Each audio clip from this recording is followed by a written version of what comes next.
Alors, donc en résumé, par rapport à ce Chormat Adam, le Chormat Adam interdit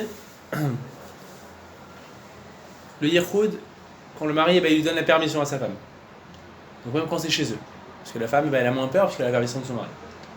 Il interdit aussi, a priori, c'est le texte brut du Chormat Adam, il interdit aussi le Yichud dans une autre maison même si le mari est dans la ville. C'est le Chormat Adam. Là-dessus, le Rav Moshe Feinstein il est en désaccord avec lui. Il dit, pour le premier dîn par exemple, à savoir, quand le mari donne la permission, parce que même s'il donne la permission, le mari sait où est sa femme, donc à tout moment il peut revenir. Est-ce qu'on l'applique? Il te dit à la fin ce qu'on a dit, il te dit il faut craindre les paroles du Chormat Adam, mais dans un cas de réel besoin, on peut s'appuyer quand même sur l'explication que donne le Rav Moshe Feinstein, du moment où le mari peut revenir à tout moment. Je sais pas, le type, le vendeur, il est de passage par là, il repart dans 2 heures dans un autre pays. Bon, le mari peut revenir à tout moment. Et même, donc après il y a le deuxième dîn quand c'est pas dans la maison, qui est la permission du mari ou pas, quand c'est pas dans la maison. Là-dessus, le Rav Moshe Feinstein, il te précise, il vient t'expliquer dans quel cadre a interdit le Chormat Adam. Même celui qui veut craindre les paroles du Chormat Adam, c'est que dans un cas vraiment où c'est un flou total pour le mari. C'est-à-dire, il a dit à sa femme, je peux te mettre en Yichud. Okay. Ou par exemple, la femme qui prend sur elle de se mettre en Yichud avec un type sans le dire à son mari. Okay. C'est que dans un cas où vraiment c'est un flou total pour le mari. C'est-à-dire, le mari, il sait pas où c'est. C'est pas dans les endroits habituels qu'elle a l'habitude de fréquenter. Il lui a pas délimité, on va dire, le cadre dans lequel il lui permettait le Yichud. Dans un cas comme ça, oui, le Chormat Adam t'a dit que quand c'est pas dans la maison, ça marche pas. Parce qu'en fait, le point commun, on va terminer avec ça, le point commun en fait des deux cas du Chormat Adam, c'était quand il y a la permission du mari, mais même quand c'est chez eux, ou quand, même qu'il n'y ait pas la permission du mari, que la femme s'isole, mais que c'est pas chez eux. C'est quoi le point commun des deux?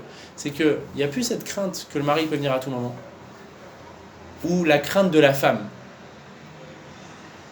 Pourquoi dans le premier cas, quand il donne la permission de mari? Parce que il donne la permission, donc ils sont moins sur leur garde. Le mari il a permis, donc ils sont moins sur leur garde.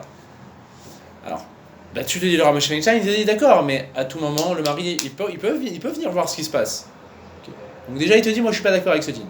Et même le deuxième dîn qui est lié au premier, c'est-à-dire quand la femme elle se met en yichud avec un homme, avec ou sans la permission du mari, ok?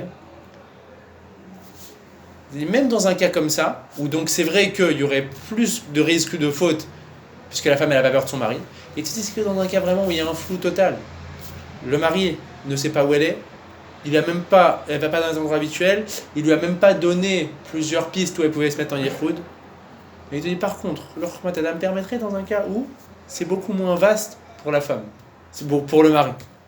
Le seul cas de figure où ce serait vraiment problématique, c'est le mari qui dit à sa femme, tu peux te mettre en yichud avec un tel en dehors de la maison.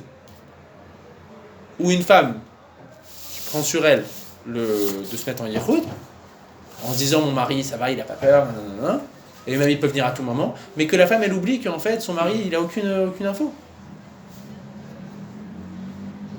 Que son mari ils sont pas mis d'accord sur des endroits potentiels, elle est pas dans un endroit où ils ont l'habitude d'aller, son mari lui a pas donné les endroits potentiels où elle pouvait se mettre en yichud. C'est que dans un cas comme ça où il y aurait une interdiction totale. Dernier cas de figure qu'on a vu, c'est le cas où, c'est le cas de figure où elle va dans un endroit habituel, et là dans un cas comme ça, ce serait permis même selon le Chormat Adam, parce que comme on avait dit, selon le Chormat Adam, même si dans les mots, il dit une femme ne peut pas se mettre en yichud en dehors de sa maison, parce que son mari ne sait pas où elle est, si c'est dans l'endroit habituel, alors il sait où elle est, il peut débarquer à tout moment.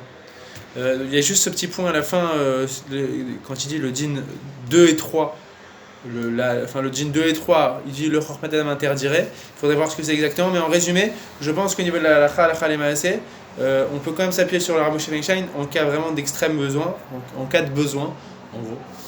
En règle générale, le principe d'une femme qui se met en yichud avec un homme, quand le mari est dans la ville, c'est quand c'est dans la maison. Okay.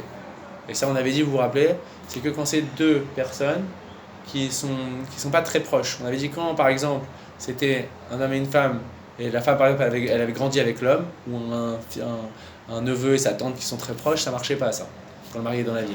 C'était pas une peur assez forte. Mais donc, ça, c'est dans ce cas-là que la Gemara elle a parlé.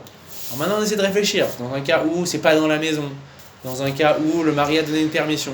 En règle générale, le Chokmat Adam, il est clair. Les paroles du Chokmat Adam, quand il y a la permission du mari explicite, donc il y a moins de peur de la femme, ou quand c'est dans une autre maison, ça marche pas.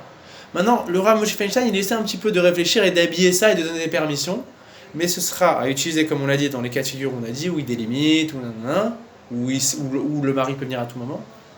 Mais malgré tout, il ne faudra pas s'appuyer dessus les khatrila. Et on a terminé avec le dernier djinn, quand c'est dans une très grande ville comme New York, comme des choses comme ça. A priori, tous ces djinnim qu'on a donnés, même sur les permissions de Rav Moshe Feinstein, ne s'appliqueraient a priori pas si le mari, en gros, il ne peut pas venir à tout moment. Parce que concrètement, la femme, son mari lui dit je peux te mettre en yirkoud. On avait dit au début de la halakha, ah mais je comprends pas, le mari peut revenir à tout moment, donc ça devrait marcher, pas comme le Chokmat Adam. Mais concrètement, si le mari, voilà, il est prof dans une école, il commence à 8h, il termine à 17h.